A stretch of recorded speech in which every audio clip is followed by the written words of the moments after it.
Justin, I am bragging about myself because I hardly ever do that, but I just finished my last course of the semester, and I finished it with a 97. And so all 3 classes of the semester, my first semester back, I have A's in.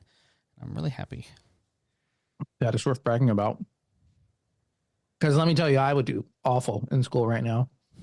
What do you mean? No. You're a smart guy. Yes. However, smartness can only get you so far. Truth. Are you saying that you don't have the determination? The determination. Sheer will. Focus. Yes, sheer will. My work ethic is inconsistent. I'm unmedicated. So it's like. I feel like this is why you like Justin. What do you mean? It's all me.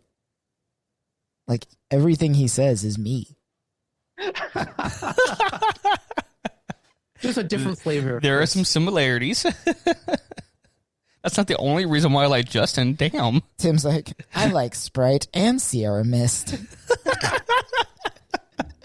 It's starry now. Bro, did you hear why? Yes. Tim, have you heard the story? No, what are of you why talking Sierra about? Mist changed their name to Starry? I haven't been able to verify if this Wait, is true. is this true? Like, there's no Sierra Mist? I want to No, believe it. there's no Sierra Mist anymore. I didn't know this. Yeah, so apparently the story goes that there is a woman named Sierra Mist who realized that their that's her name. copyright lapsed. It's her actual name. Like her given name is Sierra Mist. But Is she it her given realized... name or is it her stage name? No, it's her given name. But she realized that their copyright lapsed, and she bought it. So funny. She bought the copyright for her own name because they were like trying to sue her for her social media handles and stuff. And she's like, no, this is my name. This is just who I am. You can't do this to me. It's my God-given name. Like, you can't sue me for this. And in the middle of them trying to sue her, their copyright lapsed. So she bought it. And she's like, now what? What are you suing me for? I'll sue you. Yeah, look this and up. they were like, we'll just change your name.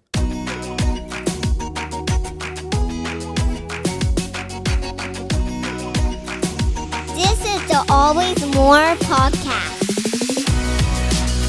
Hello and hello. It is August 7th, and welcome to the Always More podcast, where we believe there is always more room at the table for honest questions, meaningful conversations, and deeper understanding.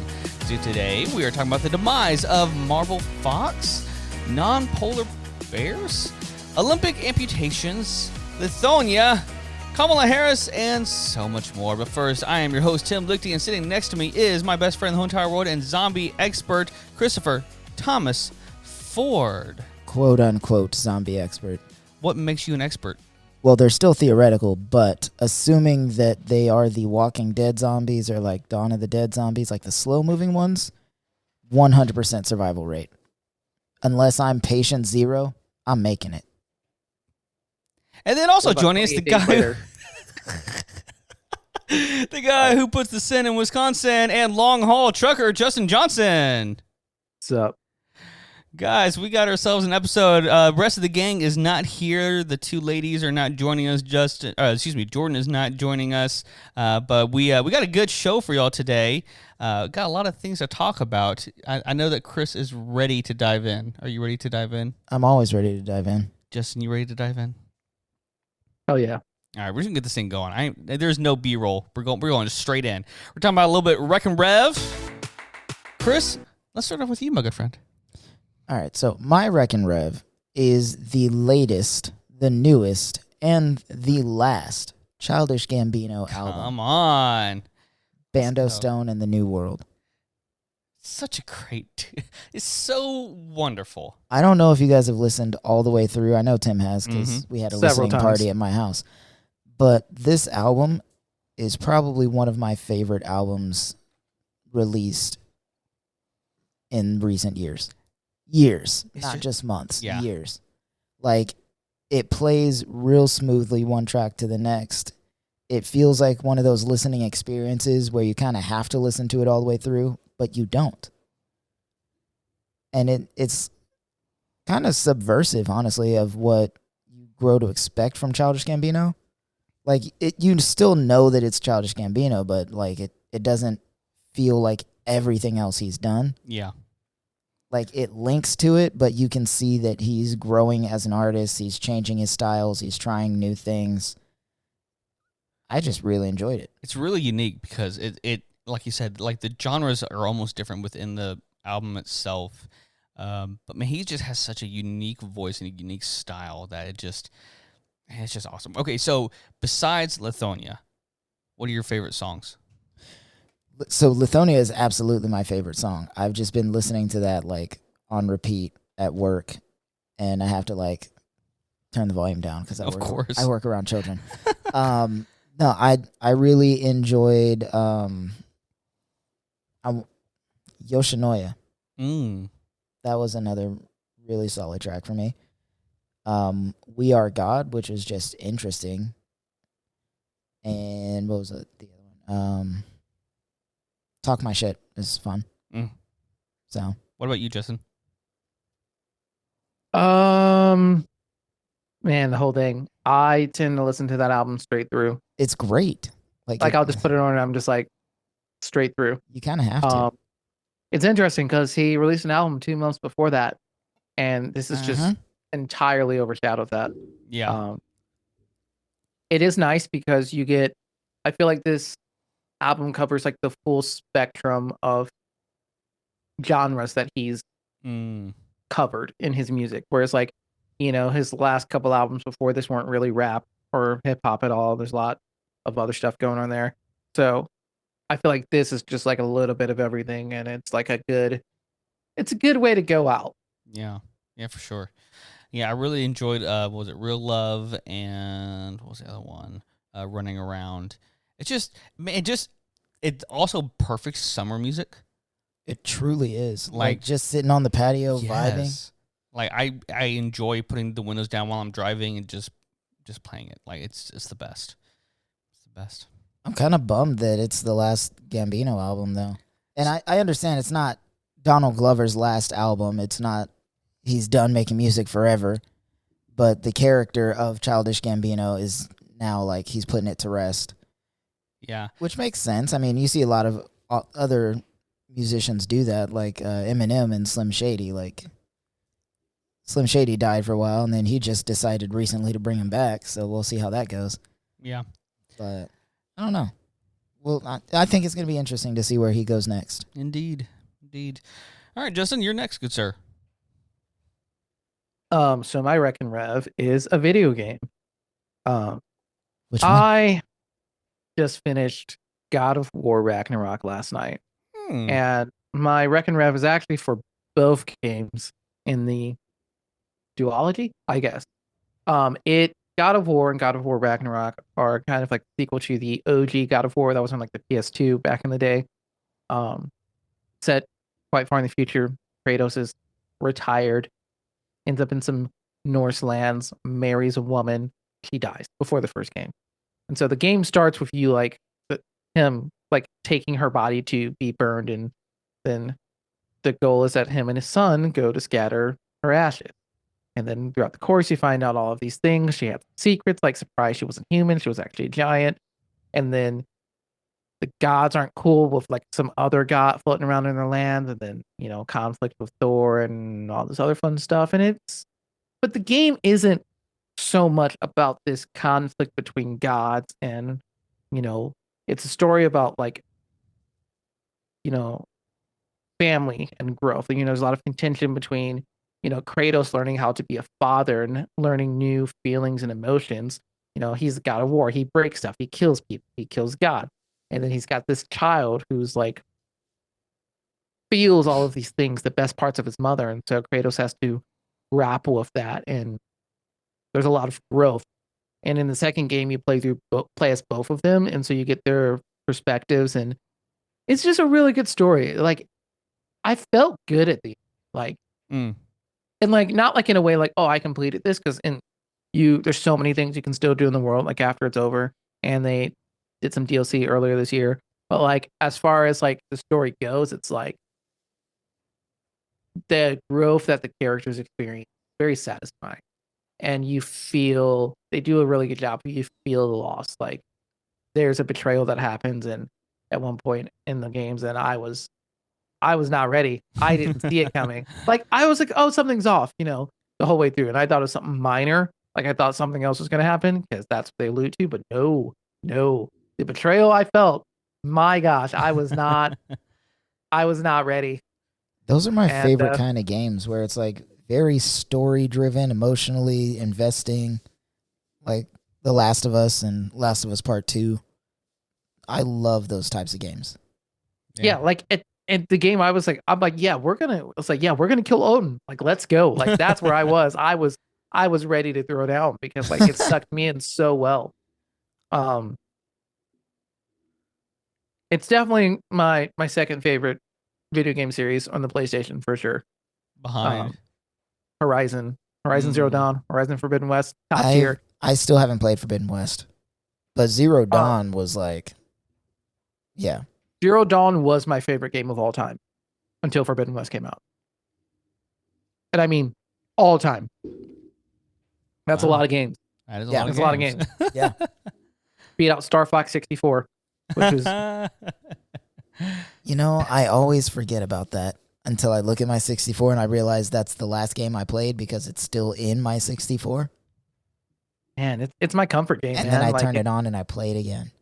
And you just play the whole way through. Yeah. Yeah. Good stuff. Star Fox, man.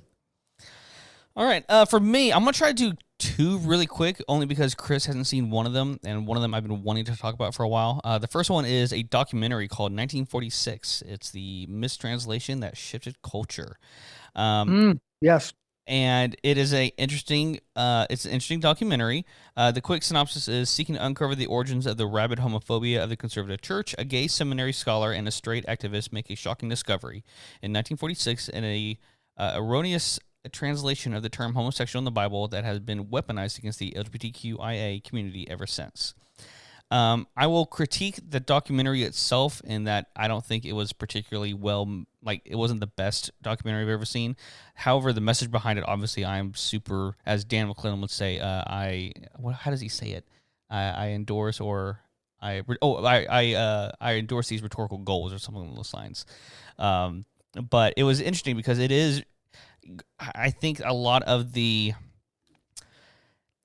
people just think that everything has always existed the same way, like throughout time, and like don't realize that things change in history and like concepts change in history, and it's just mind-boggling because while I do think that the homophobic culture was existed before 1946, it definitely sparked during that time period and during the 50s and 60s, and the documentary does shed a good light on that and how that really did kind of arise during the, also just so coincidentally, around the Red Scare and the quote-unquote American Dream era. So it's very, very enlightening. If you have the resources to find it, it is very good in the sense of this message. But yeah, 1946. And then last but not least, Deadpool and Wolverine. Chris hasn't seen it yet. Justin, I think you and I have, right? Yes. I actually almost thought about doing that, but Harley wanted to do it. And did she really? Yeah, she said she wanted to do it. Oh, well, I can save it then. Yeah, save it. Yeah. I'll just say it's good. Just go see it. Yeah, just go see it. That's what we'll say. You should go see it. I will say I accidentally bought a 3D ticket, and I was very upset about it. Oh. And was the 3D not worth it? The 3D, well, it's never worth it. But never worth fair. it. Yeah. I didn't hate it. I didn't hate the 3D. Like it was well done. Like there are only like 2 or 3 scenes where I was like, oh, like that looks cool. But like doesn't look cool enough to make me like be like, like I totally want to do it. But no, I not feel like worth the extra $2. 2? 4, 5, I don't know. It was a lot. Like I checked out and I was like, why is my ticket so much? And that was because, I wasn't paying attention. I was doing too many things at once. Because my girlfriend was taking a cat to the vet, and so I ended up going by myself, and I was like, why is this theater so empty? There is a reason. Opening weekend? Makes sense. Yeah. I hadn't had my coffee yet. That's my excuse. There it is. All right, guys. Well, good recommendations. Let's go ahead and move on forward. As I said this off air, but I'm going to do a lot of this stuff in post. So we're going to move on to What Did I Miss? This is the part of the show where we like to present to you some news that you probably didn't hear about. I'm going to start first. Guys, the Olympics are on. Have you all been watching it?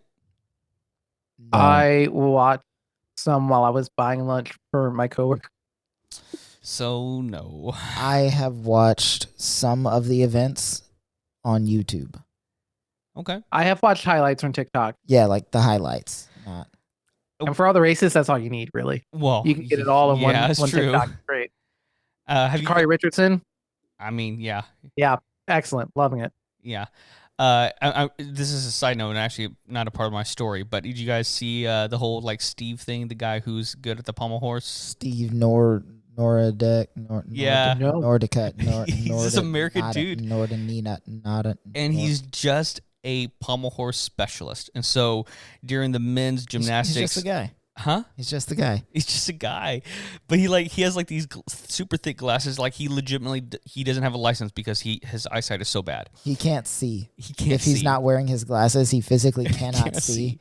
So like all the interviews with him are like, "What do you do on the pommel horse?" He's like, "I just feel it around." It's exactly that.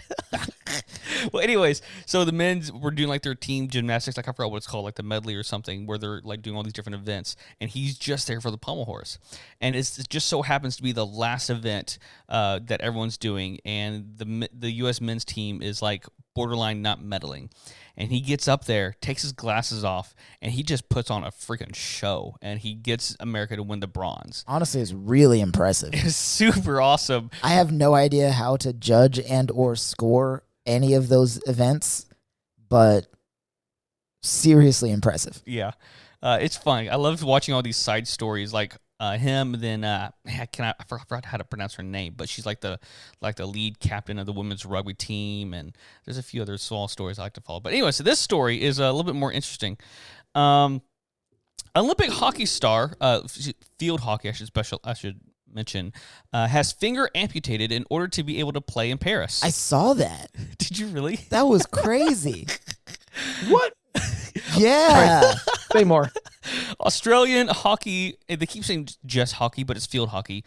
Which is even more impressive that it's field hockey. Yeah. Because, like, regular hockey, you're like, yeah, amputations happen. There's blades flying around. That makes sense. So, Australian hockey star Matt Dawson has opened up on his decision to have part of his finger amputated in order to appear for his country at the upcoming Paris Olympics. Having already appeared for the nation at the Games on 2 previous occasions, the NSW Warthog's defender was not willing to allow injury curtail his chances of heading to the French capital. The Kookaburras, is that Kookaburras? Thank you. Legend broke his finger just 2 weeks prior to the spectacle, leaving him with some significant calls to make. The star formed part of the team that earned a silver medal as they reached the final at the Tokyo Olympics back in 2021, as they lost to gold to Belgium. With the opportunity of appearing at the Olympics for the 3rd time on the table for Dawson, the 146-time Australian international eventually decided to undergo an amputation of the affected part of his finger. He explained how he was agonized over the decision to undergo the procedure before opting to go under the knife. He said, quote, I made an informed decision with the plastic surgeon at the time, not only for the opportunity to play in Paris, but for life after as well. The best option for me was to take the top of my finger off. It's a bit of a change to the moment and an exciting challenge, I guess. There's plenty of other issues and other people going on with other stuff in their lives that are bigger than losing a finger, so I'm very fortunate that's just a little bit of my finger. Ultimately, the 30-year-old also insisted that he had to weigh up the right decision for his life following the games as he consulted his partner over what he should do. He recalled, quote, it would have been a different, tough conversation if it was a bit more, I reckon. I didn't have much time to make a decision. And yeah, I just thought it was interesting, the things that people do to participate in the Olympics. He said, I can either have this thing heal properly right, and miss out on the Olympics, or just chop it off with some scissors and call it a day, and I'll be back tomorrow. Yeah. Tomorrow it is. But he permanently changed his life to go to the Olympics again. It's not like it was his first time, but just again. Going to the Olympics at all is permanently changing your life. That's true. Like, you make decisions for years before that, leading up to it, to be able to do that. That's very true. So, yeah, I think people don't realize, like, especially when people critique athletes in the Olympics, that it's like these guys have been training their lives to, come here to this point. And like what you're seeing on the screen is the best of the best of the best. You can't get anywhere close to where these guys are at as far as their physical abilities. It's just magnificent. That's one of the things that's been really killing me, and I don't want to dive too deep into this, but I think it's Iman Khalif controversy. Oh, yeah. Yeah, the boxer? She's a natural-born woman boxer that just happens to have a genetic disorder that produces more testosterone, which makes her one of the biggest, strongest, fastest boxers in the female league. Right. And conservatives saw a fake news report and just ran with it. And now everybody's saying she's a man and she's trans and she shouldn't be allowed to box in the women's league. But she's been a woman her whole life. Yeah. Like, it's not a transitional thing. Like, she's been a woman. She's trained for this her whole life. Yeah. And what's even furthermore, it's like she's lost against other women. Like, her track record isn't perfect. Like, it's not like she's just dominating and to raise eyebrows. Like, she's good, but she's not like the best of the best. And so it's not like she hasn't medaled previously in the Olympics, but she has participated. Correct. She was in the last Olympics. Nobody said anything then. Right. And like, the thing is, we're looking for the biggest, best, and strongest and fastest athletes. And then when one of them shows up and is like, hey, I'm the biggest, best, strongest, fastest athlete, we're like, no, not that way. Right. Yeah. Just because it doesn't fit my narrative. Yep. You shouldn't be allowed to compete. Like, and also I will say about the whole genetic disorder thing, like, that's just been speculation that hasn't been even necessarily verified, because it's like, I don't know, man. Here's the thing. I used to, dabble in martial arts in my high school years, and there's plenty. They hit hard. People just hit hard. People just when hard. you learn how to hit, I don't think that your normal person can comprehend how hard some of these people are hitting. Like I've been hit by people. Oh, that's a little girl. I'm like, no, go fight her. Like, no, you will be hurt. Like, you'll regret it. You're training, you're sparring with pads on, because some of these people hit like trains. Yeah. And they're not, you get hit by not big people, or they'll just throw you around and you don't understand what's happening. Like, especially when you're at an Olympic level in combat sports, like, these people have to be. And that's another thing. Monsters. Like some people are just born to be better. It is what it is. Like, Michael Phelps he has a hypermobility in his joints. His body produces like half the lactic acid of normal people, which makes him a god among men when it comes to swimming. I'm a good fighter, but I wouldn't go up against literally any of the Olympic women fighters just because I'm a man. Like, they would still thrash me. Like, there's a level of arrogance I see from so many people. Be like, oh, I could take them. I'm like, no. I'm like, now, okay. I love seeing out in the world videos of people at bars starting to try to they're usually drunk, but starting to get mad at certain people, not realizing they're professional boxers or some kind of martial arts. Yeah, and then they'll try to start a fight and then it's 1-2 down. It's so hilarious. Okay, this actually does remind me of there's this guy who people are like, oh, he's the worst player in the NBA, and he would just go play pickup games. He's still in the NBA. Right. People be like, oh yeah, I can beat this guy. No. He's literally in a different league from you. Yes, people don't understand, because he said to somebody, he's like, I'm closer to LeBron than you are to me. Yeah. It's Absolutely. The gap is that big. It's anyone in the NBA is going to go to a gym and they can probably shut out one-on-one against most people. I mean, obviously, you shoot long range, whatever. But I digress. Point being, it's that skill gap is 6 points. Yeah, skill gap is way bigger than most people can understand. Right. Which I'm still down for Chris's suggestion of getting an average Joe to participate in every sport just to see. I say we should do it. Even if it's like just in the heats, just one guy in the heat. Just pick some, like, it doesn't even have to be like the most mathematically average person. Just pick somebody from the crowd. Like, you, sir, you're doing the hurdles. And it's usually like family members and parents and stuff, Right. so they're going to be like old and like, I can't do this. No, absolutely not. Although I will say we dabbled about, for our main topic, talking about our toxic traits, which I feel like we need to have women on here to do so they can point out what our toxic traits are. Oh, yeah. But my toxic trait is like at any point in time thinking that I can grab a few of my boys and we can field a team for some Olympic sport. What was that handball that you sent me? It that was picture? handball, yeah. I think we could do that. We could do it. Water polo. God, no. Water polo, God, no. That is like literally the most endurance sport I think I've ever seen in my entire life. There is no Question way. for you. Are you allowed to hang on to the net No. as a goalie? No. No, you can't touch the net? You're treading water the whole time. Okay, water polo's out then. I was like, if I can like hold on to the net, yeah, let's do that. No. But no, I can't. I would drown. Not only are you treading water, but people are pushing down on you. So you're treading Listen, against that as well. I just got back from a retirement party at which there was a swimming pool. One of Janelle's best friend's sons decided he was going to jump on my back while I was swimming, and I almost drowned with I think he's 5. Exactly. A 5-year-old was on my back, and I almost drowned. I would not make it with an Olympian. Absolutely not. All right, we went a little long with that. Chris, you got your next story here. Let's do it. All right. Okay, I know you got something. Don't make it too long. Oh, but this story it's involved. All right. Okay. So this is the story of the unluckiest bear in the world. I found, and I'm not sure if it's an absolutely true story because I found 2 different names for this bear, so it may be a fake story. But I'm going to pretend it's true because it makes me happy.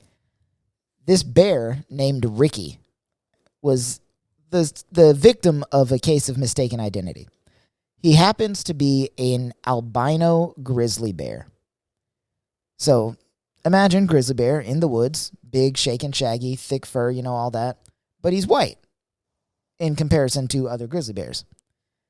He was found in the woods of Canada, and when he was found, they thought, oh no, this polar bear is lost. Let's help him. So they tranked Ricky, took him to the Arctic Circle where polar bears live, and dropped him off. And they're like, now you're home, bud. And they just left him there.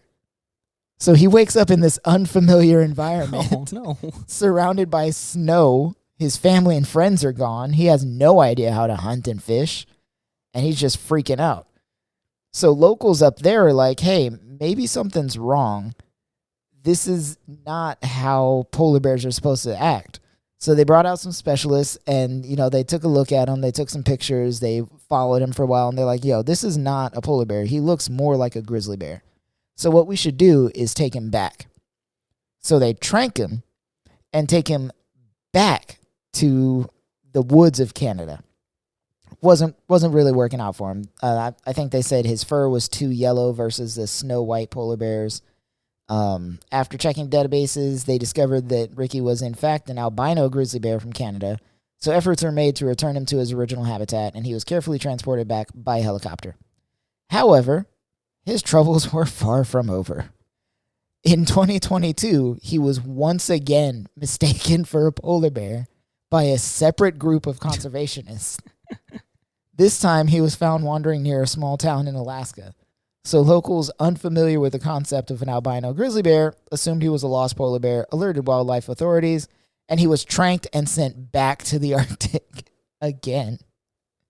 The cycle of mistaken identity and relocation continued over the next few years, a total of 5 separate times that he was sent to the Arctic and sent back. And each time he faced the same challenge of adapting to an environment that was not his own. So despite repeated disruptions to his life, Joey showed remarkable resilience and adaptability. His story became widely known, and that's the thing, like Joey or Ricky, just kind of back and forth. But remarkable resilience and adaptability, his story became widely known, and he was affectionately dubbed the unluckiest bear in the world. False. Fair enough. Did not happen.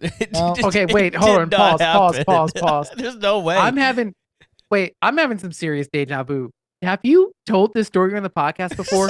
I haven't. I don't think so. Are you sure? I might Because I have. have this memory of like Harley. I don't know.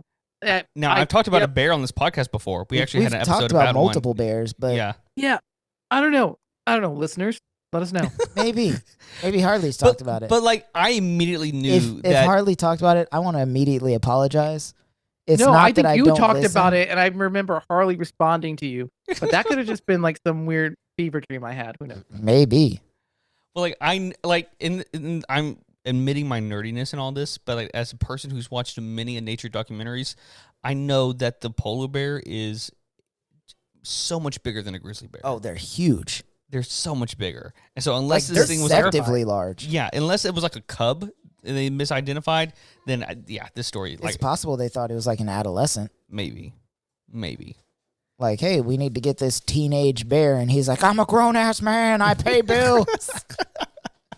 I'm 40 years old. Oh man, funny story though. Yeah. 40, and why does he sound that old? Damn, man. Because I don't know. I'll be 40 in 5 years. I don't know Ooh, buddy. bear lifetimes, but I'm assuming they are not as long as humans. It's true. It's catching up to us, buddy. It's catching up to us. Justin, you get that last story. Yeah, I don't have a story. You don't have a story? Nope. Oh my goodness. Well, I prepared really well today. My story is that I was working today at two events at the Milwaukee Brewers Stadium. So I was in the sun for 8, and I was very hot, sweaty, and I don't remember a lot. Kinky. I did at one point decide that I was going to die if nothing changed. So I cut sleeves off of my shirt with a pocket knife. How'd that work? Yeah, that's what I did when I wasn't coming up with a story today. Well, I guess that's a good excuse. No, it's not. He had all the time in the world before today. Wow. I was also working too. Give him a break, Christopher. All the times that you didn't come up with stories. Name 2. Exactly. I'll go find You the can't. episodes. All right, guys. Well, on that note, we're going to move along here. When we get back here, we're going to talk about the oh so exciting presidential election of 2024. Woo! We'll be back.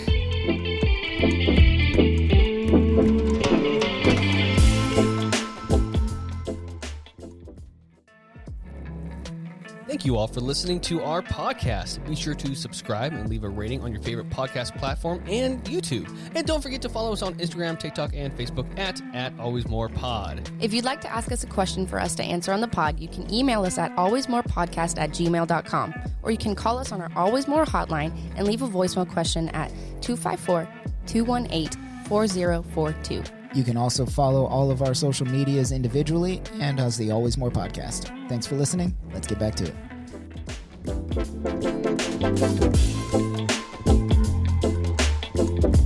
All right, everyone, welcome back. Today we are getting political. Usually we kind of make it just kind of a side tangent, but today we're getting into it. Usually it's been like a really long side tangent. Very true. Because I get very passionate about this stuff. Yes. But in order for us to save maybe a little bit of the heaviness, I decided to do a little trivia game with you guys. You guys okay with that? Sure. And to make it more lighthearted, I'm not going to glorify any presidents because I think there's been maybe one that's sort of good, and the rest have been mostly trash. So today we're doing a presidential funny trivia. So if you guys know these facts, Which one was sort of good? Jimmy Carter. Yeah. All right. I think JFK could have been good. Yeah. I mean, he's okay for his time being, I guess. That's a whole other story. That's They a whole all other story. suck. Okay. All right. Okay. You guys ready for this? I think Justin. Yes. Okay. All right. Question number 1. Which vice president famously misspelled potato at a spelling bee? Now, I would like to clarify, he was a grown man. He was like, he was like doing this little, publicity thing for like sixth graders as vice president. So he said this as a vice president. Was it Joe? Oh, no. Was it Joe Biden, Al Gore, Dan Quayle, or Dick Cheney? Well, we know if it was Biden, that would have been all over the news. Yeah, I'm saying Dick Cheney. Justin? They would still be talking about it if it were Biden. It's true. No, but I feel like I know about it if it was Gore or Cheney too. So I'm going to say Quayle. The correct answer is Quayle. Dan Quayle. He was the vice president of George H.W. Bush, and the quote came from 1992, I believe. Yep. Number 2. Who was the shortest U.S. president, standing at only 5 feet 4 inches tall? Was it A, John Adams, B, James Madison, C, Martin Van Buren, or D, James Monroe? Madison.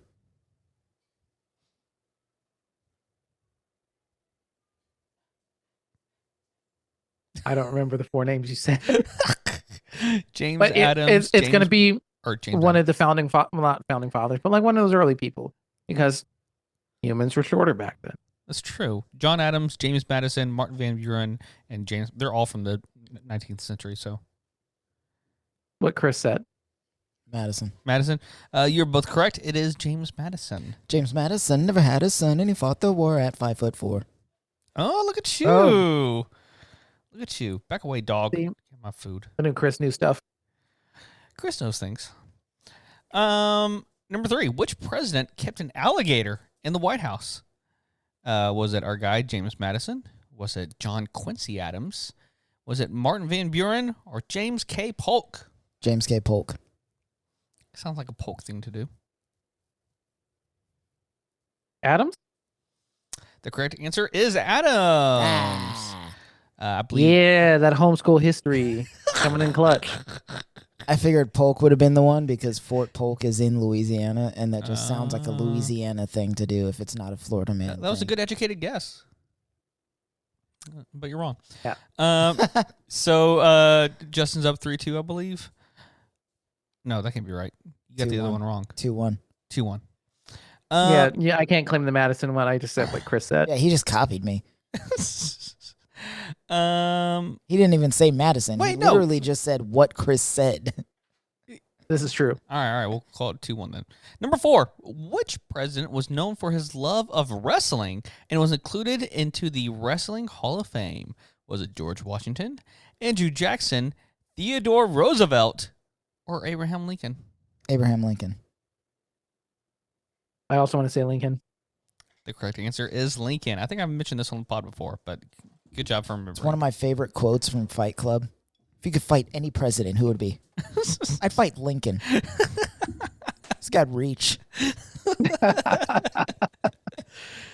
All right. Still up 3-2, I believe. Which president was once a male cheerleader at Yale University? Was it Richard Nixon, George H.W. Bush, George W. Bush, or Gerald Ford? Wait, did I say that one? HW.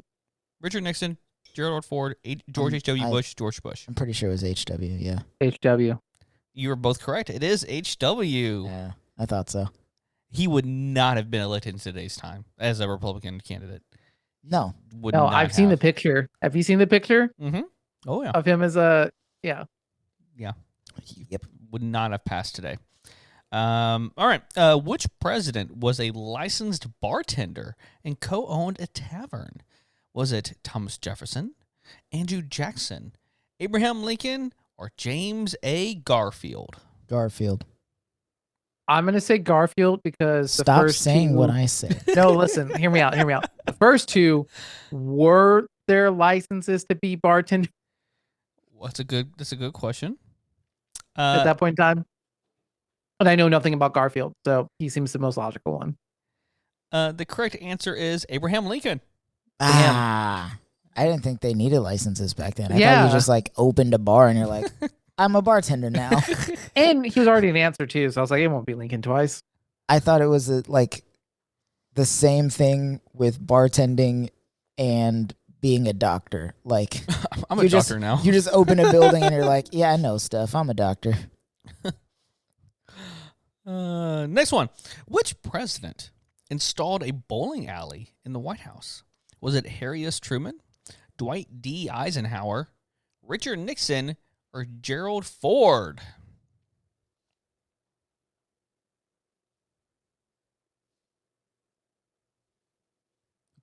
Eisenhower.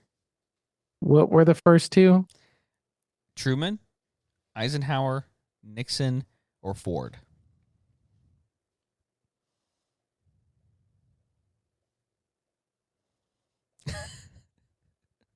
I feel like he's Googling it. I'm Googling it with my hands. No, I'm Maybe. just I don't know your life. All the automations Googling you with have my in your mind. home. Yeah. I Take a guess, buddy. This is making for great podcasting. Just pick something. If you don't know, you don't know. I don't remember the names. Pick a letter. anymore. Nixon. All right. It is Nixon. Richard What? Nixon. Good guess. You son of a bitch. Was it because you said Nixon, Ford, right? Eisenhower or Eisenhower Truman? and Truman. I couldn't remember the first two for the life of me for no reason. I think Justin's up by 2 now. Yep. Which president's dog named Fala had his own press secretary? Was it Herbert Hoover, Franklin D. Roosevelt, Harry S. Truman, or John F. Kennedy? Was it Truman? Roosevelt. The correct answer is Roosevelt. Mm. Chris within an arm's reach. Moving along, 2 more questions. Which president's daughter had a pet raccoon named Rebecca? Was it Woodrow Wilson, Calvin Coolidge, Herbert Hoover, or Franklin D. Roosevelt? I'm going to be honest with you. It is not the president I thought it was. Who did you think it was? Like Reagan or something? Theodore Roosevelt. Oh, that would make sense, actually. Because his daughter was wild. Where are the presidents again? Woodrow Wilson, Calvin Coolidge, Herbert Hoover, or Franklin D. Roosevelt? I'm going to say Coolidge. You are correct. It's Coolidge. You just know this? Yes. Okay, so Whitney's obsessed with raccoons. So I know. You're correct. It is Calvin Coolidge. Hey. I know an uncomfortable amount of things about raccoons. Fair enough. All right, last question. I believe Justin's still up by 1, so this could tie it, or and which I don't know what we would do after that, but we'll figure something out. Which president got stuck in the White House bathtub and had to be helped out? Was it James Buchanan, William Howard Taft, Herbert Hoover, or Franklin D. Roosevelt? I do know this one. So I'm going to go last. Was it Taft? Chris, It's what's your Taft. answer? It is It's Taft. Taft. William Yeah. Howard Taft. God damn it. He was a large fellow. Congratulations, Johnson. You won the fun fact presidential trivia. I can thank my homeschooling education, which was mostly worthless, but it teach me a lot of random worthless information about presidents. There you go. There you go. You know, I think I kind of did that on my own. Like, I wasn't homeschooled for most of my life, but I did, like, just spend an insane amount of time just learning random facts about our history and, like, science and stuff. And so I knew about a quarter of these random history things. The top one was the one that, you Yeah. know, really stuck with me as a kid. Yeah, Yeah. same. For sure. Like, a man gets stuck in a bathtub. You remember his You name. remember that. All right, guys. Well, hey, that was our trivia. We're going to move along. We're going to talk about just the climate at the moment. Obviously, well, I guess if you don't know, if you're listening to this later in time, it was basically all but announced. It's all but confirmed, I should say, that Kamala Harris is going to be the Democratic nominee in this 2024 presidential election since Biden's departure from the race. And so I thought it'd be worth giving a quick insight into her life a little bit in case you didn't know, because there were some things that I didn't know. So I think it's useful to learn some things every once in a while. She was born in October 20th, 1964 in Oakland, California to immigrant parents. Her father is Jamaican and her mother is Indian, correct? Yes. Yeah. She attended Howard University, majoring in political science and economics, and she earned a law degree from the University of California and Hastings College of the Law. She began a career as a deputy district attorney in Alameda County, California, gaining a reputation as a tough and effective prosecutor. More on that later. She was also the San Francisco district attorney. She was elected as the first woman and first African-American district attorney of San Francisco in 2003 and focused on combating and supporting reentry programs for ex-offenders and prosecuting sexual assault cases. She was elected as California Attorney General in 2010. She was the first woman, African-American, and South Asian to hold the office. She focused on consumer protection, criminal justice reform, and defending the Affordable Care Act. She was also elected in the U.S. Senate representing California in 2016, and is known for sharp questioning during Senate hearings and advocacy for progressive causes such as healthcare reform and immigration policy.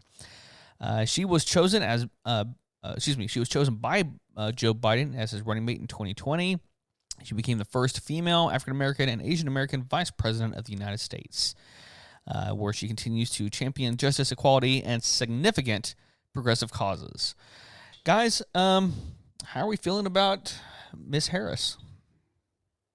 If I may, as the resident political person, I don't mind Harris, honestly. She's not the candidate I would have picked, but I don't mind her.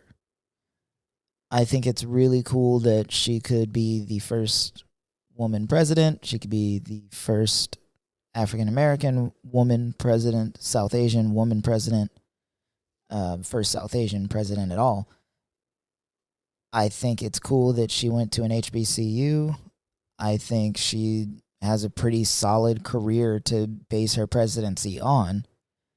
I don't like the fact that the Democratic Party primaries are now useless. Well, I think that's just a Like I agree, but I think that's just a sign that basically are the way that we elect presidents or any officials for that matter is pretty skewed. Like the rules in place are not beneficial for a true democracy. But like the primaries are so that the people in the party can pick who they want to be their main representative in these elections. Sure, but it's not even based off true, like the way the primaries are, managed and the way they're set up. You could have someone who still, again, doesn't have the popular vote get the vote. Right. And, you absolutely could. And but Bernie Sanders, was it 2016? Like he could have over, or was it 2020 over Joe Biden? I can't remember what year it was. 2020. But like if he had been the number one candidate for this election after Joe Biden and Joe Biden stepped down, they still would have propped up Kamala Harris over Bernie Sanders because she's Biden's vice president. Yeah. I think it feels like a subversion of the will of the people is all I'm saying. And it may not be. It just feels that way to me. I think it is. I don't disagree with you. I think, but they're like, we don't care who you actually wanted to be president. This is who we're gonna prop up. Yeah, I think using that as I'm not saying that you are, but I'm saying people that are on the conservative side of things, they use that as a crutch to say this is not democratic process, but like literally the same thing would have happened if the shoe were on the other foot. Like that's it has nothing that's to do with thing Democrats. It has everything to do with the way the system is set up. That's all it is. Yeah, I think that it is weird because, like, being that, Biden being a sitting president, like if he were to step down from the actual presidency, Kamala would be president. So it is in like a weird sense that like, oh, like, yeah, we did vote for this ticket in a sense. Yeah, we voted for her to be the second choice. I understand that. And Yeah, so I like, hate but to yeah. agree with conservatives, but they do kinda, if you're reaching, have a point in that. I don't think they have a point simply because there were no challengers to Biden. Like there were no serious challengers, like True, he yeah. he functionally ran uncontested. So I think that had there been a situation like what you talked about, then we will be having an entirely different conversation. But because it was just like the typical process, like, oh, he's the sitting president, we're just gonna roll with that. No one wants to challenge that because if you feel like your sitting president is doing a good job, your party's gonna back him and they're gonna keep going. I don't, but But you know what I'm saying. But like the majority of the party does. And also the bar for being a good job is really low after the previous presidential administration. Not to say that he hasn't done a lot of good, but that helped a lot. Is that when you're coming off of such a low, your bar is just, you're like, hey, I'm normal. Like, right, for sure. It's like, it's because, Trump changed the whole entire political landscape. People saying like, I never see people wearing Biden shirts. I'm like, yeah, because we're not in a cult. I'm like, that would be weird. Like it's weird that you wear Trump shirts. Like, and you're in a cult. Well, it's fun. It's funny also that conservatives are getting upset about the word weird. But let me tell you, man, some of the shit I see is weird. 4th of July, I walk into Wood, which is a local Wisconsin grocery store. It's the best thing about moving back. I walk into Woodman's. There is a man. He's wearing a camo Trump hat. Camo Make America Great Again hat. That's its own thing, whatever. That's not the problem. The problem is everything south of the hat. He's got a plate carrier, like a military style plate carrier, except it's obviously cheaply made. It's the Amazon special. Right. He's wearing that. Did it have the plates in it? No. We're in a grocery store, man. And then he's got like America themed shorts, because again, it's 4th of July. So camel hat, black plate carrier, camel themed short. And I'm like, and he's with his wife and kid. And I'm like, wow. Every time I see somebody wearing the American flag on any piece of clothing, all I can think of is that guy from Napoleon Dynamite. You think anybody wants a roundhouse kick to the face while I'm wearing these bad boys? Forget about it. But yeah, I'm like, it's such weird behavior to me. Like, well, so yeah. Would you mind if I say something to that? I really wish I had it ready, but there's a guy I saw on TikTok that basically just kind of beautifully demonstrates, like, you kind of have to get down to their level in a sense where they're not respecting intellectual conversation about topics. Most people, well, let me rephrase this. Many conservatives that are brainwashed by Trump do not have the capability to have intellectual conversations about someone. They really are, and I don't mean this in a derogatory term, they are brainwashed literally to follow him. And you could give them straight facts. Like, you see those videos on TikTok where a guy will trick someone into, like, admitting a Trump quote or whatever it is, and that does not change their mind. So using the term weird, not only is it true, but it's kind of public shaming. It's kind of like, the whole, put someone in the stocks, and like it's a way to kind of go, no, guys, this is not normal. This is like, we're calling it out for what it is now. And that's kind of a good thing. Like, obviously it can be taken to the extreme, but I'm kind of happy that we're gotten to this point to where it's just, we're calling things out. Like, guys, this is not normal. Like, you are being weird. And yes, we're now kind of publicly shaming you. I'm not a huge fan of that, but at the same time, it's like nothing else is working. And I'm all for trying to convince people the right way, but some people are just not at that level playing field. And so it's like when somebody is being hysterical and you have to hit them. Like, Yeah. some of those people need to be shocked out of what they're doing and what they're saying. And one of the ways you can do that is by, like, stop. Just stop it. Yeah. Look at what you're doing. You're being weird. Like, you have to understand this is wrong. On some fundamental level, you have to get. I cannot explain facts to you anymore. Just shut up. Because you can bring these people facts. 100%. Again, going back to this boxing thing. Like, I've been on Facebook trying to promote the fact that this is a natural born woman, the way that they say women need to be born, like the way that their whole point is gender is what's in your pants. Like, okay, she was born with female genitalia. And I still have people on my Facebook like, well, I still think she's a man. Yeah. But only because Fox News told you that she failed a gender test based on a genetic disorder she has, none of which is substantiated, by the way. Like, Yeah.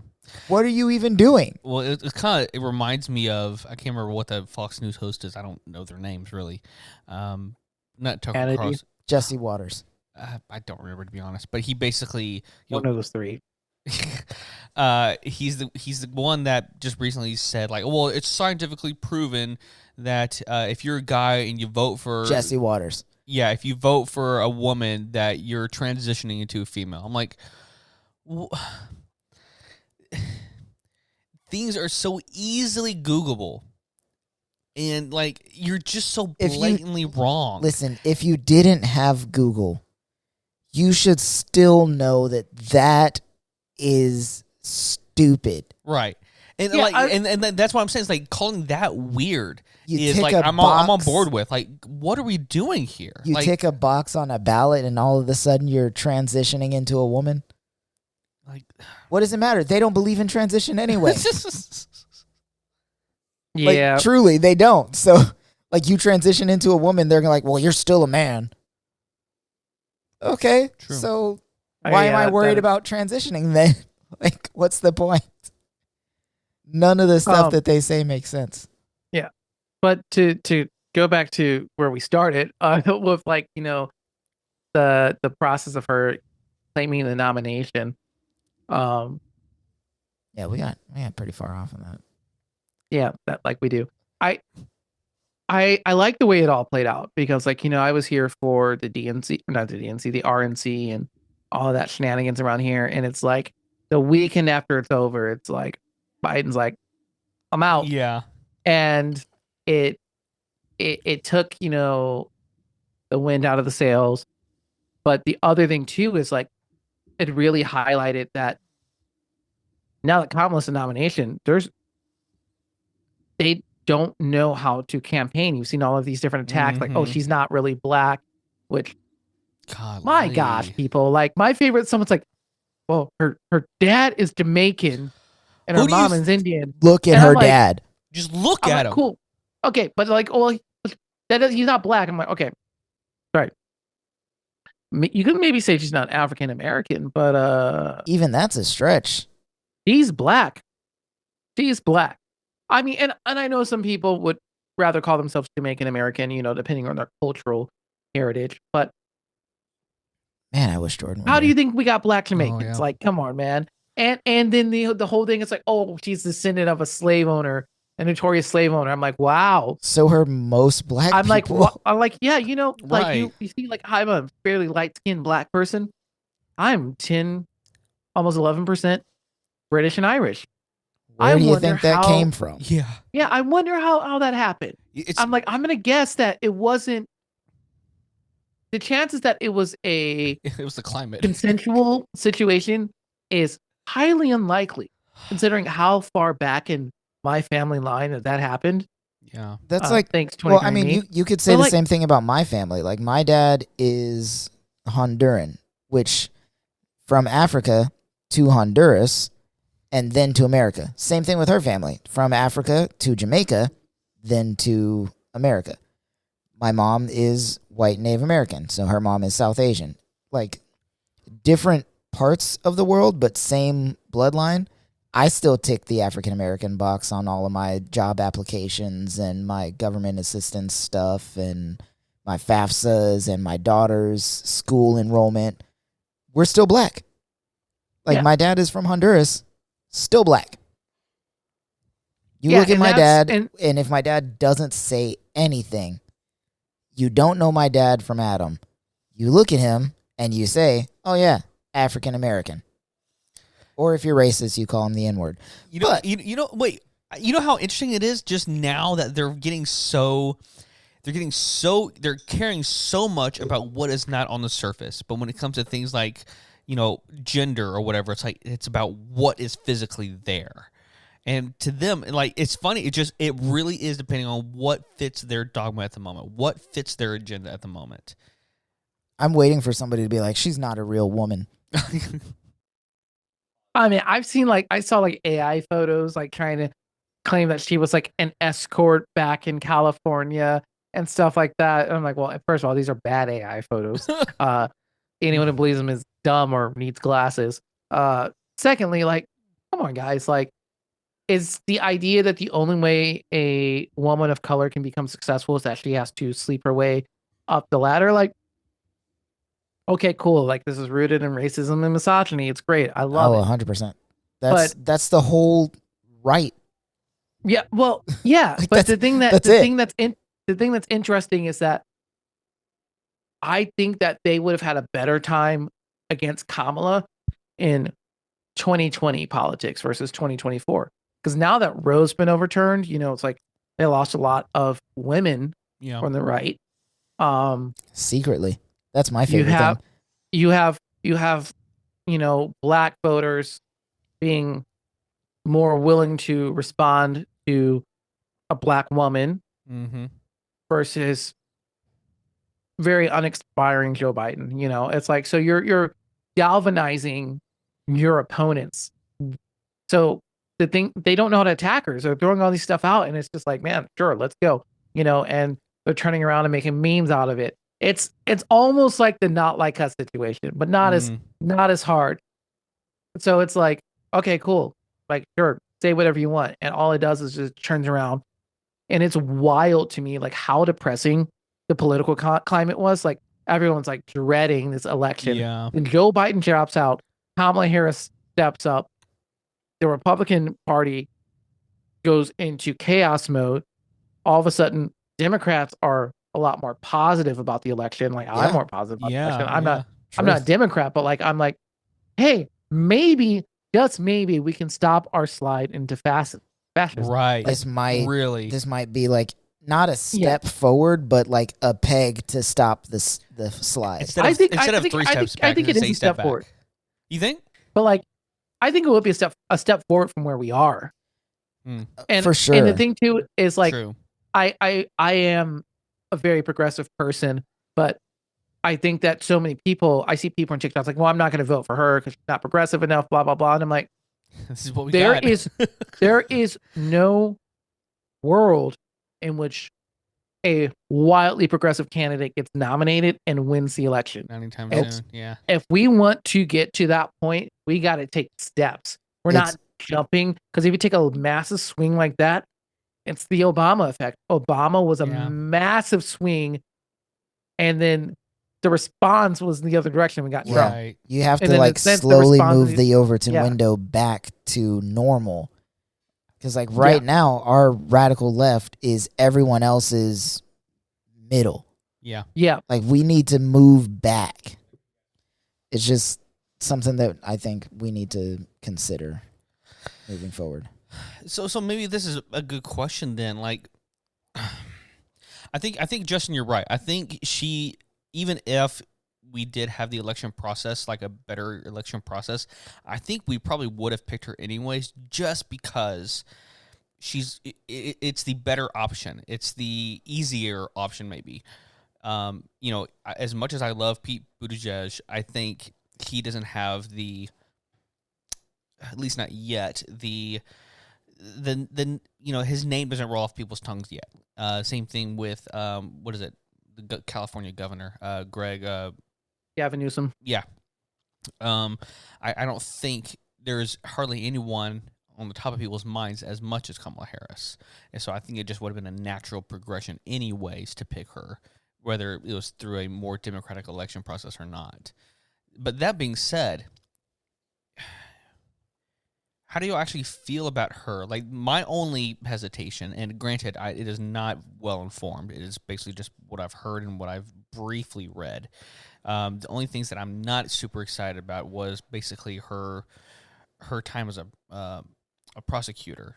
I'm not a huge fan of how she treated inmates, from what I can tell, unless there's some context that I'm missing. From my understanding, that the rumors of her as a prosecutor are largely exaggerated.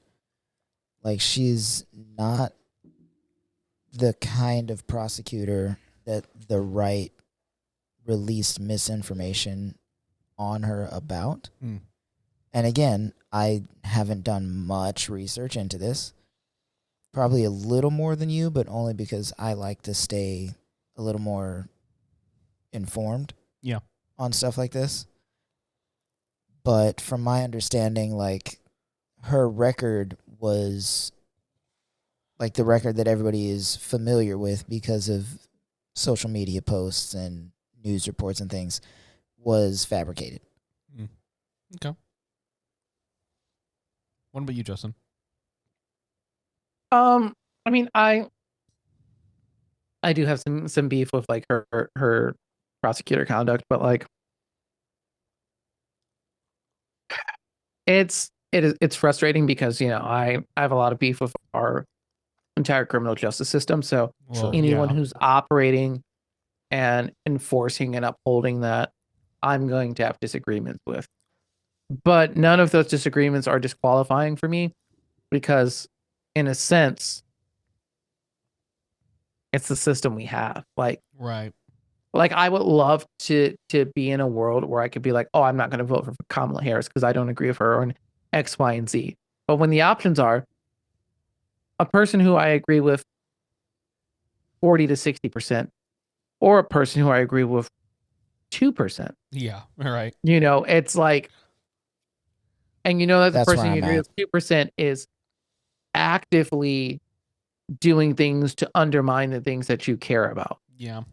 And will make, even if he wins, will make life harder generations down the road. Like, you're already seeing the repercussions with the Supreme Court appointees and things like overturning Chevron, which is massive. It is. Which basically agencies losing the power to set rules. The Environmental Protection Agency can't set rules on how to enforce things unless it's explicitly stated by Congress now. So like that I digress, but like that's like a massive consequence. And with Roe, like from Trump's presidency. And that was the thing, when he was elected, I was like, this is horrible. It was like, oh, it's not that bad. It's not that bad. I'm like, you don't understand the ripple effect that this is going to have on our political system. Yeah. And everyone told me I was all doom and gloom. And it's not a great thing to be able to be like, I told you so about. Like, no, it sucks. Same. like, I'm like, nah, I hate that I was right. I don't want to have been right. Yeah. I wish I were wrong. Yes, exactly. Nah, it sucks, man. But yeah, I don't know, man. I'm optimistic for the first time in a while. Cautiously about optimistic, our political future. I would say. What? I would say I'm cautiously optimistic as well. I think it's a step in the right direction for sure. At the very least, it's stopping us from moving forward in the wrong direction. I do have concerns about the election itself and election deniers and people who are unwilling to certify elections being in positions of power and how that's going to play out, especially with Trump's recent comments of like, oh, you don't even have to vote. Don't vote. Yo, I don't that need your was vote. wild. Yeah. And I'm like, that's wild. I'm like, so you're just already like, yeah, it doesn't matter because my people are going to decide how it goes. Like, Like, Man. so I had someone try to argue with me because I shared a post saying, like, guys, this is ridiculous. And he goes, well, that's not what he actually meant. What he meant was, like, it was going to be so good, like, the vote for Christians wouldn't be needed. I'm like, okay, bro, even if that's what he did mean. We got a Simone Biles over here jumping 7'3" into conclusions.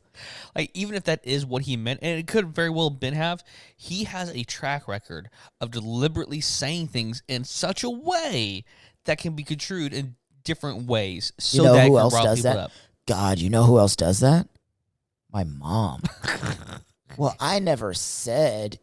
Yeah, but we all know what you meant. And he doesn't But go that's back not to what clarify. I said. He doesn't It's go the back. implication. Yeah, exactly. He doesn't. He says it as in a way to spark his people. Like, it's like the whole "oh, well, they're good people" quote, or There's good people on both sides. yeah, like, you know what you're doing with that quote. One side is Nazis, my guy. Yeah. Have you guys seen It's Always Sunny in Philadelphia? No, I've actually. seen episodes, not all the way through. There's a scene where Dennis, who's this terrible character, is talking. It's called, if you look it up, it's called The Implication. I know what you're talking about. I've seen Yeah. that one. About the taking boat. women on boats. Yeah. It's like, well, they won't say no because of the implication. And the other guy's like, You keep saying that. What is the implication? Well, you And know it's that like- you're on a boat, you're in the middle of the ocean. The women aren't going to say no because of the implication. But what is the implication you're saying? Yeah. Well, you know. yeah. I feel like I do, but I want you to say it out loud. And I feel like that's the game we're playing with Republicans sometimes. It's like, Most of the time, yeah. I'm like, the implication, man. Someone on TikTok said, about Trump calling Kamala black with a hard K. Oh. And I was like, yeah, here's the thing that would be really funny to me, and this might sound really terrible. Trump is having a lot of like verbal gaffes, and he's been saying outlandish stuff lately because he's not as bad as Joe Biden, but he is also a little bit out. Well, I mean, I think he's worse than Joe Biden because I think he believes that EVs and AI are the same thing. He was talking about AI, and I was like, and he was with JD Vance. I'm like, what is he talking about? I was like, is he talking about electric vehicles? Like, sorry, that was a little tangent. Side note, I just want to throw this out there. JD Vance fucked a couch. Oh my gosh. Yeah. Can we talk about that for a second? I don't want to. Yeah, And then said like everybody did it. No, sir. That's not the case. I've never have I fucked a ever. couch. See, this is why girls aren't on this podcast episode. I know. But yeah, man, I think what I'm worried about right now is not. It's almost like a backlash of the excitement of, it not being two old white guys, and the fact that I think there might be a lot of young voters, especially, that might be like, "Oh, right, finally, we're all excited now. I don't Somebody have to that's vote." younger than 70. Well, yeah, but like, Yep. I don't have to vote because there's so much excitement in that it's going to be taken care of. Like, that's kind of my worry now, where it's like, oh, okay, no, we're not out of the woods yet. We need to go vote. We need to, come together and do everything. But I will say from Gen Zers who I'm seeing who are like, this is going to be their first time voting for a presidential election.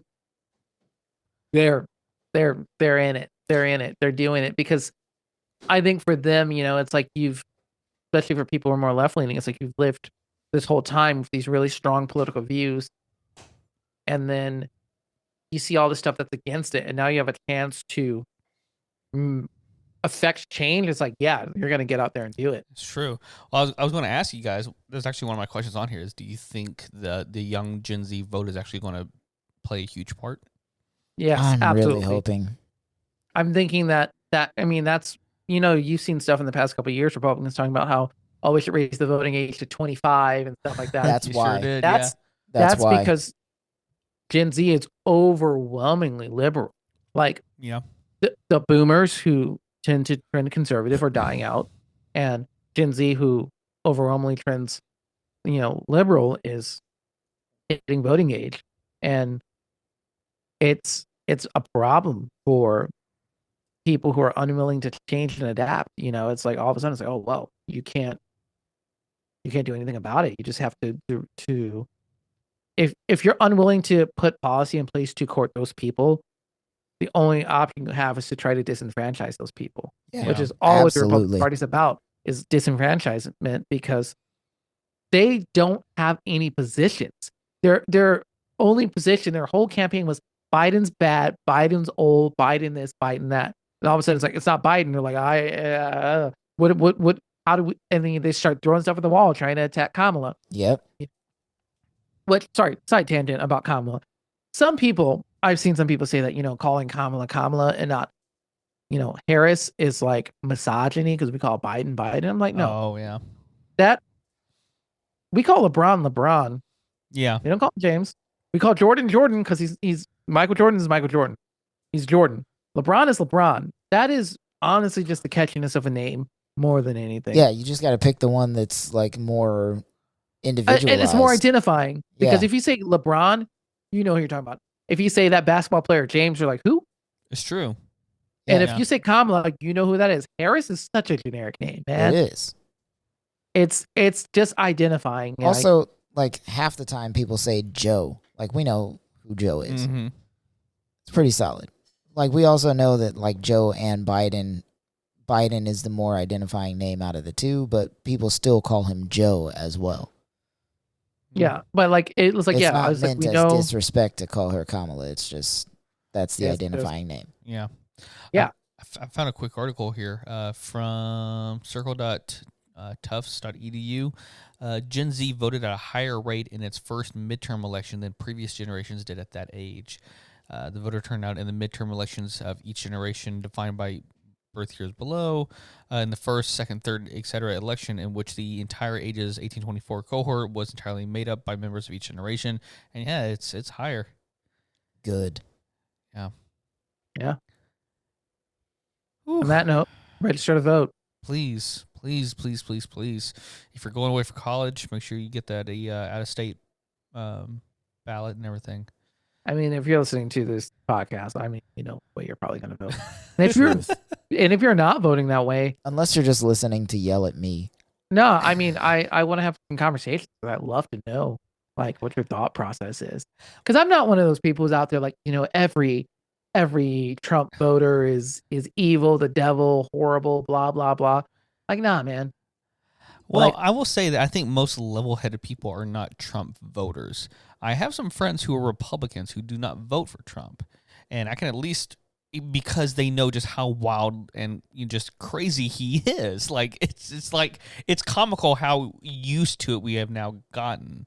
But like you need to realize this was not the norm prior to 2016.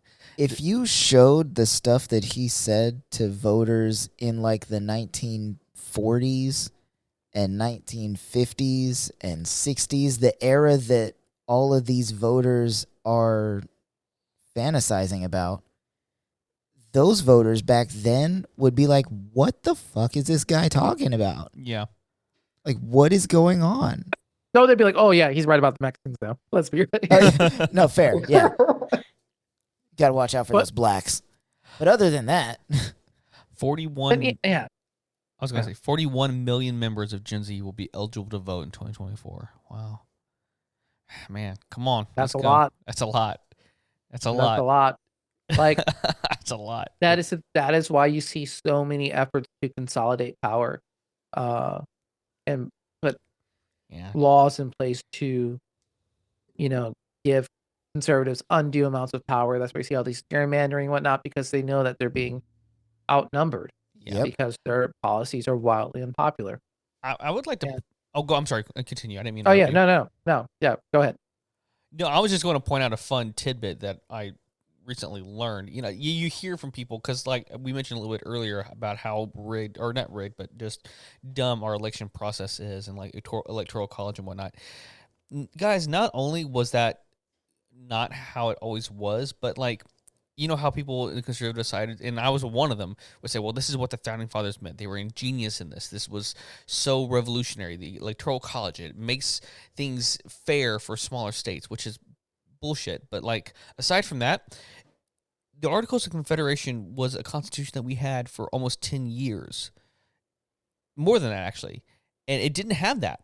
Like, the original idea behind the whole Electoral College was only because of you have elites in smaller states that wanted power. Like, literally, that's all it is. In order to, when people use excuses like, "Oh, well, this is what the founding fathers meant," and sort of, not all of them thought that. We went 10 years without it, but just besides that, like, it was not a true democratic process at that point. Only certain people could vote.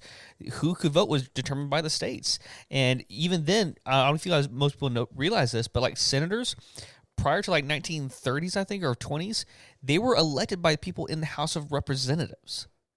We, the people, didn't vote for our senators. Like, it's okay to change. It's okay to, like, make the system better. It was anticipated and expected to change. It's just wild to me. It's wild. I'm by no means an expert on the matter, but just the more I learn about the beginnings of our nation, I don't agree with Joe Rogan a lot.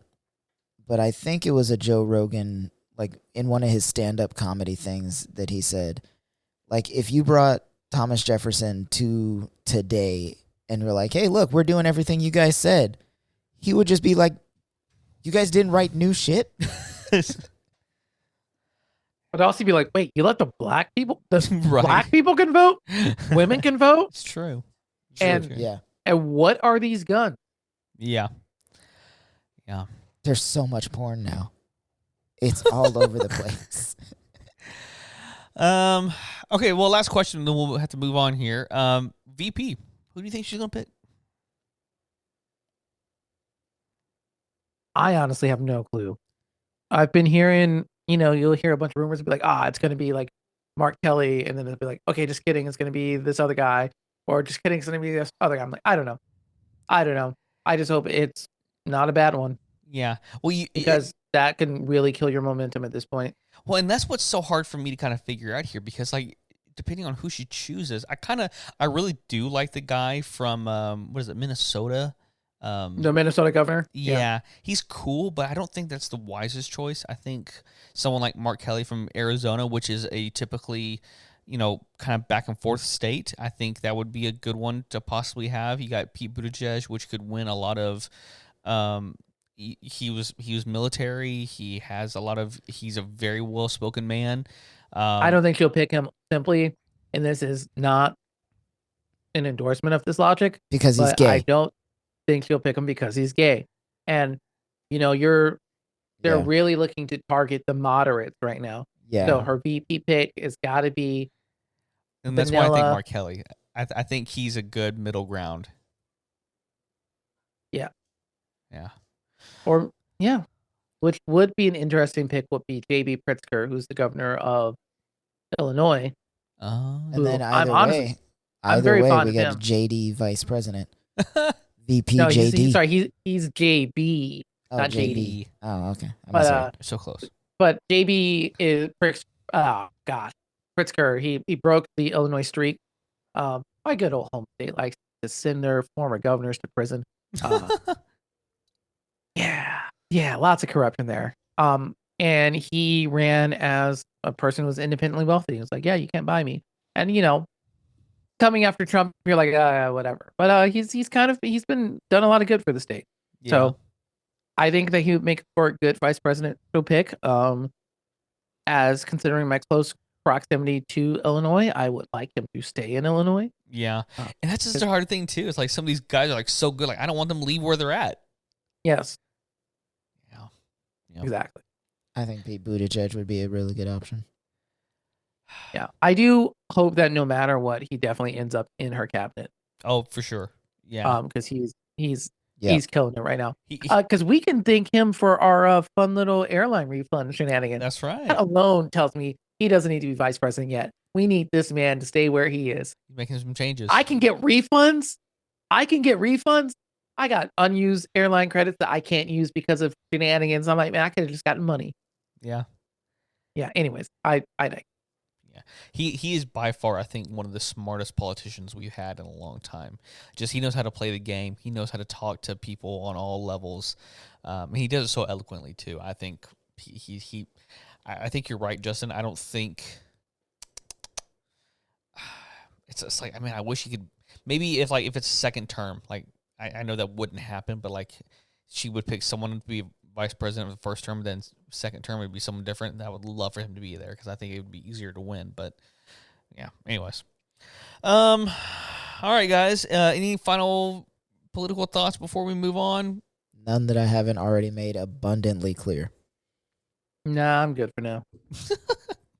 All right, guys. Well, on that note, we're going to go ahead and move along. Don't go anywhere. When we come back, we got some Reddit questions to answer.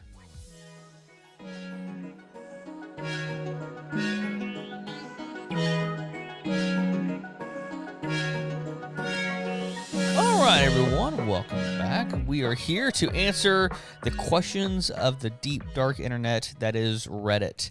You guys have Reddit, by the way? I have it. I don't use it. Like most of my other social media. Justin, do you say yes? Reddit is the majority of my internet or my phone. I never use it on my computer unless I'm like looking for something very specific. Yes. But if I'm on my phone, that's where I usually get my news. That's where I get my entertainment news. That's where I learn how to make random things. How do you explain Reddit to someone who's probably never heard of it? It's such a funny source of all that kind of information because if they're older, I'm like, it's like forums of old, but updated in the way that they are constructed, and you got a little bit more flexibility in how your subreddits are structured and like what can and can't exist on them. But we call that it's essentially that there's like what? Not a forum, it's a 5-um. Oh. Oh God. You're obviously a dad. Anyways, yeah, I think that, it's like a 90s, early 2000s forum, just high tech. Yeah. Better. It's what you imagine the hackers in those early thousands, like late 90s movies were doing. Yeah. Tell you what. And there's one for everything. It's true. And it's very useful if you want to find things on the internet too. Like it's very helpful to find movies and stuff. Anyways, Reddit questions. I like to find questions on Reddit because I don't know why. Like literally, it's just a gold mine on Reddit of good, fun things to ask. I mean, it's crazy shit too, but you find some good golden nuggets. So I got some questions for us to answer. If you could go back and relive one day in your life without changing anything about it, which day would you revisit? Without changing anything? Just relive it one more time. Relive it. Like all the way through? Yep. It's kind of a hard Probably the day I saw The Force Awakens. Ooh. That was like the most excited I ever remember being in my adult life. Interesting. Weird. Most excited without anxiety, I should say. Yeah. Fair. I think for me, it would narrow down to when we went to that soccer game, Austin FC. That was a great day. That was a fun day. Or when, in the same vein as Justin here, when you, me, and Nell went to go see Man of Steel in theaters. I think I had the same kind of vibes. Yeah, I don't know. It's really hard to answer questions like this when you live your life for the story. Like, that's how I make decisions. Like, which one is going to be the better story to tell later? So, like, it's really hard to think of something. Though, like, you could also, like, pinpoint, like, for us, too, like, Disney World, like, certain days at Disney World, that was a lot of fun, too. So, yeah. If you don't include vacations, or if you do but include also, vacations, like, I spent 6 months at Disney, so... Like, it's hard to say. I don't know. Okay. All right. All right. Well, moving along then. Next question. If you could use a time machine, would you rather have one that only goes back in time or goes forward in time? Back. But also, you got one shot, man. All of a sudden, you're like, oh, let me go back and fix this. Oh, dude, let me go back and fix this. Next thing you know, it's like 1480 and you're just like trying to like overthrow the Roman Empire. So I will say, Are you telling me I have the opportunity to overthrow a government? Back. oh, you have an opportunity. to overthrow so many 100% governments. back. 100% back.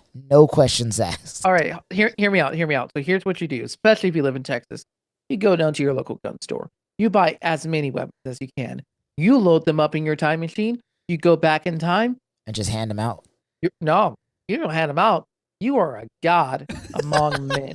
How You far back don't are hand you them out. thinking? You are the What? warrior. How far back are you thinking? Because I'm like, yeah, maybe if we go back like 20, 30 years, like hand a couple of guns to a couple of people and be like, hey, hold on to this for me. And then you go back like maybe a couple of 100 years and you're like, hey, hold on to this for me. We're going to do some damage. But no, if you go back to the 1800s, man, think about this. If you took like a single SEAL team, combat ready, and dropped them in the middle of Civil War, all they got to worry about is cannons. Look, Their armor's gonna stop most bullets. Here's my thing though. Like if I took SEAL Team 6 back to the Alamo and dropped them off there, how would that affect Texas now? We wouldn't have to remember the Alamo. We would have won. Yeah, it's like what side do you put them on? Fair enough. But yeah, nah, man. Yeah, always put back for sure. well, like if you go back, there's always the opportunity to go back forward. I guess if you go forward, you can't always go back. If that makes sense, like you go back, then time progresses forward, so you don't. Here's need the a time thing. machine for that. Here's the thing. What I would probably Slower, do. but What I would probably do. I would use it once. I would go back to the day that the lottery was like $2 billion, and I would win. And then I would just keep that time machine for a rainy day. Like if I needed to, like, oh man, I had this test and I failed. Let's go back 3 days before the test so I can study. It's a good point. Okay. Yeah, I guess I'm on the same page then. Go back. Like future is kind of fun, but like if you can't go back and Like having a time machine it's almost always back because you can control that. yeah. And you go forward and the world is dead. You're like, well, Yep, then you're stuck like Darn it. Umbrella Academy. Yeah. However, I follow a guy on Facebook, Instagram Reels. I've been listening to a lot of his stuff lately, and he asks hypothetical questions all the time. One of them was, would you rather be 3,000 years in the future, 3,000 years in the past? And if it's like a one solid jump, future for sure. Like the caveat was that like no matter where you go, it's going to be somewhere safe. You'll speak the language. You'll have either, if you're going in the past, you can bring tech with you. If you go to the future, you know how to use the tech that's there as well as you do the tech that you currently have. You're going to transport somewhere safe, but you have to go either forward or back. Which one do you pick? And it's forward, 100%. Yeah. forward for sure. Yeah. Yeah. I am not. No. 3,000 I'm years not in the built for past. that, man. Horrible. Even with all of my technology, like if I can take guns, cars, houses, whatever, like no, I'm still going to say future. Yeah, for sure. All right, guys, we don't have much time left here, but I got one last question for you all. And this is a deep one. Who has had the most positive impact on your life? My wife. 100%. Like I would literally be dead if it weren't for her. Just due to the diabetes. Literally. Like, do you guys understand? Like, I wasn't in DK, diabetic ketoacidosis, as much as most diabetics. Like, I was less than average, but still, you understand, I made it to be 32 years of age before I even showed diabetic damage on my eyes because of her. Like, I'm just now seeing retinopathy, which a lot of diabetics are blind by 30. Like, literally that. Like, that's my answer. Yeah. For many other reasons, but, like, just for that particular reason, that would be it. Thanks for keeping me alive. She keeps me alive. She makes me a better person. She's super hot. She's ignoring me right now. She's got her headphones in. She can't All hear right. you. Whatever. Justin, What about you, Tim? Oh, me. Oh, I mean, excluding family, it's got to be Chris and Elle. I mean, quite honestly, with all the life shit that shit has shitted, they're the ones that have kept me in it. So, it's Love pretty. you, buddy. Yeah, no, I love you too, man. I mean, quite honestly, it's I love my parents and I love my family, but that's kind of I guess it's not always inevitable, but in this situation, they're the ones I could be the most honest with and not feel ashamed for thinking certain things, and so I had to give it to them. I feel that. Yeah, I'd have to say my sister, who, it's a very complex relationship, understanding that whole dynamic, which we once had to explain it at a comedy club because she was getting roasted. That was very entertaining. We'll tell that story another day. But yeah, I mean, we aren't blood related, but that doesn't make us like any less family, or maybe makes us more family. I don't know, because there's a lot of choice involved there. But Sure. I would 100% have not survived 2020 without her. And a few other things too, but definitely 2020. Like I had a fun little mental breakdown post-COVID. I guess I'm still mid-COVID. All the stress from all the COVID stuff. That was like when I got divorced and all the other stuff at all. Like one day I went to open my car door and my door did not unlock properly, and I was just like, that was the straw that broke the camel's back. Like, fully understand that. it's like you're like, oh, that's not a big deal, but it was enough to just push you over the edge. Yeah, Like the most minor of inconveniences just starts the avalanche that makes your mind crumble. Yeah, and I was, so, I wouldn't have been able to get through all of that without her. So, shout out her. Awesome. Shout out, sister. All right, guys. Well, we're about to end this show. Any final thoughts before we close out?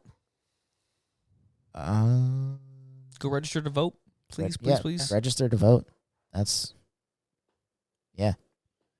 Also, if you think you're registered, check your registration. Yeah. Good idea. Also, vote early because stuff happens. Right. Yeah. Great point. And you don't want to stand in a long ass line. That's all. Very true. And again, like stupid election things, it's not a national holiday, so it's just it's easier and safer to vote early. Right. I will be voting by mail because who knows what work's going to look like. That. Yeah. All right. Anyone else? Anything? No. All right, guys. Well, let's close out this episode. It's been a fun one, a quick one. Look at us. Look at us. We're already kind of early, I think, compared to most episodes. I think it helps that there's only 3 of us here, so we're not going through like 5 Wreck and Revs and 5. What did I miss? Well, I'm just considering the subject matter. How I'm surprised that we were able to. Again, Tim, I take every opportunity to let you guys know how I feel about this stuff. So I don't really feel like there's much new for me to say. Fair enough. Yeah. I mean, it was still over an hour and a half, so I'm. All right, guys. How quick we really went. It felt quick then. It felt quick. Well, hey, thank you all again for listening to our podcast, and be sure to subscribe, like, share, and leave a 5-star rating on your favorite podcast platform. And don't forget to follow us on Instagram, TikTok, and Facebook at Always More Pod. Christopher, where can we find you? I am sometimes like once a year on Instagram at Captain_CT Ford and TikTok as at Christopher.Lionheart. Justin?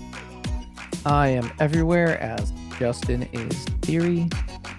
And I am pretty much everywhere as well at Timothy Lichty. That's Liechty. Thank you all again for listening and for being a part of the conversation. And remember, there's always more than this. Bye, everyone.